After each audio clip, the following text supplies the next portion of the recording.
가족의 재정이 거실에서 인류까지. 여러분, 안녕하세요. 오늘 우리가 파헤쳐볼 원문 자료의 주제는 바로 가족입니다. 너무나 익숙한 단어죠? 하지만 오늘은 이 가족이라는 개념을 완전히 아주 파격적으로 뒤집어 볼 겁니다. 시야를 확 넓혀볼 준비 되셨나요? 자, 그럼 바로 들어가 보죠. 자, 본격적으로 한번 파헤쳐보죠.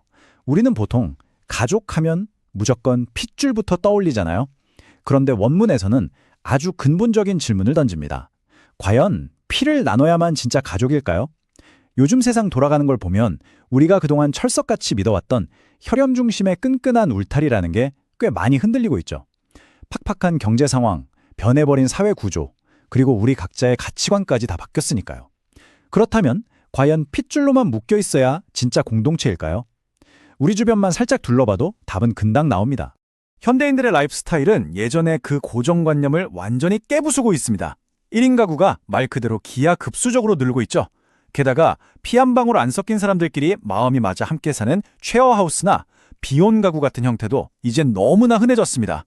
전통적인 의미의 혈연 가족은 이제 수많은 삶의 방식 중 딱 하나가 되어버린 거예요. 이렇게 1인 가구, 쉐어하우스, 비혼 가구, 그리고 전통적 가족까지 우리가 살아가는 공동체의 형태가 이렇게나 산산조각나고 다양해졌는데 과연 가족의 테두리를 어디까지로 봐야 할까요? 이 질문에 대한 힌트를 찾기 위해 원문에서 꼬집고 있는 현대 가정의 좀 뼈아픈 현실을 들여다봐야 합니다. 자료에 아주 날카로운 문장이 하나 등장하는데요. 의논이 안 되면 가정이 아니다. 와, 정말 전곡을 찌르는 말 아닌가요? 냉정하게 우리 현실을 한번 돌아보자고요. 요즘 퇴근하고 집에 가면 어떠신가요? 거실에서 가족과 마주치는 게 왠지 어색해서 그냥 각자 방으로 쏙 들어가 문 닫고 스마트폰만 보지 않나요? 이건 뭐 집이 아니라 밥 먹고 잠만 자는 거대한 하숙집 같은 느낌마저 듭니다. 서로 속 깊은 대화 하나 없이 그냥 편의상 모여있는 공간이라면 거길 과연 진짜 가정이라고 부를 수 있을까요? 그리고 이것은 우리의 딜레마를 기가 막히게 잘 보여주는데요. 바로 가정과 사회의 정말 아이러니한 역설입니다. 보통 우리는 밖에서 힘들게 일하다가 쉬려고 집으로 퇴근한다고 하잖아요. 그런데 원문에서는 오히려 가정이 스트레스를 받으러 가는 출근 장소가 되어버렸다고 지적합니다. 집에는 무거운 침묵만 흐르고 눈치만 보여서 들어가는 게 일종의 고역이 된 거죠. 반대로 밖으로 나와서 동호회 사람들을 만나거나 사회적 모임에 가면 어떻게 되죠? 마음이 확 열리고 대화가 빵빵 통하고 오히려 거기서 진짜 마음의 안식처를 찾으며 퇴근하는 듯한 묘한 해방감을 느낍니다. 참 씁쓸하면서도 부정할 수 없는 현실입니다. 도대체 왜 이렇게까지 엇갈리게 된 걸까요? 원문은 우리 다 아주 중요한 사실 하나를 잊고 있기 때문이라고 설명합니다. 우리의 가정은, 그러니까 우리 개개인의 삶은 결코 진공 상태에서 뚝 떨어져 혼자 쑥쑥 큰 게 아니라는 겁니다. 여러분이 그리고 저와 우리 가족이 지금 이만큼의 지식을 갖추고 문명을 누리며 살 수 있는 건 절대 우리끼리만 잘나서 된 게 아니거든요. 그 이면에는 인류 사회가 만들어낸 엄청난 질령, 그리고 수많은 사람들의 보이지 않는 희생과 땀방울 섞인 에너지가 켜켜이 쌓여 있었기에 가능했던 겁니다. 자, 그럼 이 개념이 어떻게 단계적으로 확장되는지 한번 볼까요? 우리가 세상으로부터 얼마나 큰 혜택을 받고 컸는지 깨달았다면 이제 우리의 시야를 미시적인 곳에서 거시적인 곳으로 쭉 줌아웃해야 합니다.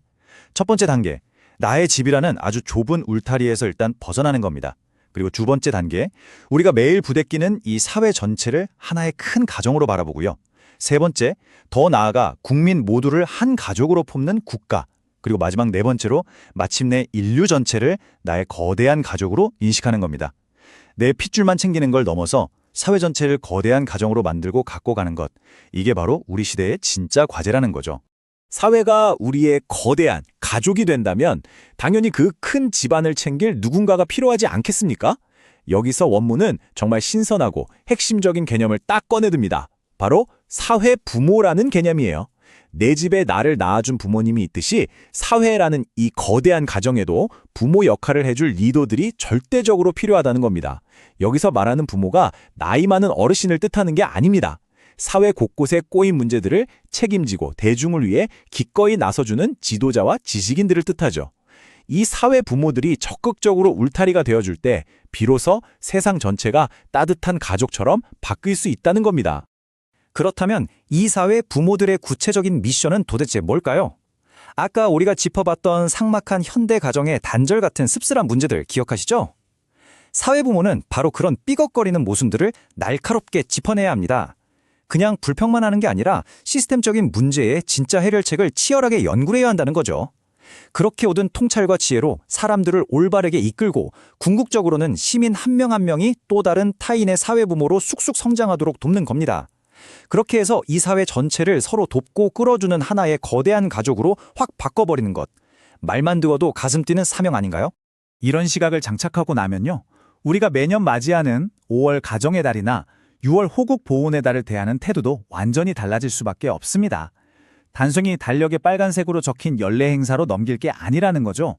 그냥 내 식구들끼리 맛있는 거 한 끼 먹고 끝나는 날이 아니라 아까 말씀드린 그 진정한 가족의 의미와 사회부모로서 나의 역할은 무엇일지 깊이 성찰해보는 아주 적극적인 시간으로 써야 한다는 뜻입니다. 나라를 위해 헌신한 분들을 기리는 보훈의 달 역시 마찬가지로 이 핏줄을 넘어선 사회 전체를 어떻게 더 훌륭한 가정으로 만들 수 있을지 그 책임감을 다지는 시간으로 연결되어야만 진정한 의미가 살아날 겁니다. 원문 자료는 이 모든 철학적 여정의 끝, 그러니까 우리가 최종적으로 도달해야 할 궁극의 철학적 목표를 홍익인간, 즉 대인이라는 단어로 정의합니다. 대인, 과연 어떤 사람일까요? 덩치가 크거나 단순히 지위가 높은 사람을 말하는 게 아닙니다. 진짜 대인은 내 밥그릇, 내 핏줄이라는 비좁은 테두리를 완전히 깨부수고 나와서 국가와 나아가 이 인류 전체를 이롭게 하겠다는 어마어마한 스케일로 성장한 사람을 뜻합니다. 수많은 사람들의 희생과 거대한 에너지를 듬뿍 먹고 자란 우리들은 결국 세상을 널리 이롭게 하는 대인으로 진화해야 할 멋진 숙명을 타고난 셈입니다. 그러니까 여기서 가장 핵심적인 포인트는 바로 이 두 가지 마음가짐의 극명한 차이를 아는 겁니다. 소인배와 대인의 갭이죠. 소인배는 어떨까요? 시선이 항상 땅으로 푹 꺼져 있습니다. 오직 자지 발등만 쳐다봐요. 당장 눈앞에 있는 내 핏줄, 생물학적 가족, 그리고 아주 즉각적인 이익만 챙기느라 바쁩니다. 하지만 대인은 차원이 다릅니다. 고개를 빳빳이 들고 아주 넓게 세상을 보죠. 가족의 바운더리를 무한대로 팽창시켜서 국가와 인류, 그 전체를 내 가족으로 쫙 품어버립니다. 내 발등만 보는 좁은 생각에 갇혀있으면 문제도 꼬이지만 대인의 시야를 가지고 크게 보면 오히려 그동안 안 풀리던 모든 실타래가 자연스럽게 풀린다는 게 가장 중요한 핵심입니다. 자, 이제 마지막으로 여러분 스스로에게 아주 도발적인 질문을 하나 던져볼 시간입니다.